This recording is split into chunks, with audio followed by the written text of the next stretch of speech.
Allah'ım süyüklü Peygamber Muhammed sallallahu aleyhi ve sellem hürmetine biz geçinimizi namaz tutup Kur'an-ı Kerim'in yüreğini nasip kıl.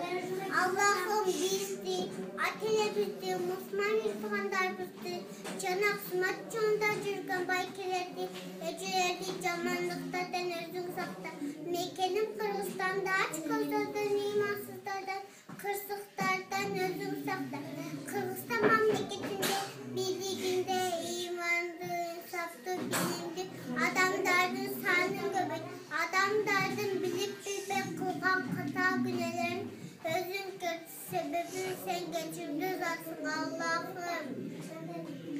Dünya üstüne bir talamga sen Tuğra dininde cay olan tanı Tuğra bizi sebepçi kıl.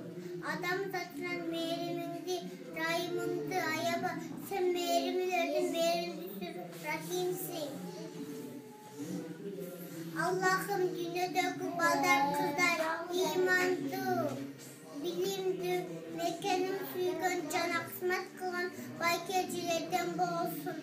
Allah'ım bizi Müslüman cana Peygamber sallallahu aleyhi ve sellem ümmeti kılıp caratkan için sana çöpsüz şükür cana mahdolar olsun. Amin ve elhamdülillahi Rabbil alemin. Allah'ım seyyidina Muhammed'in ve ala seyyidina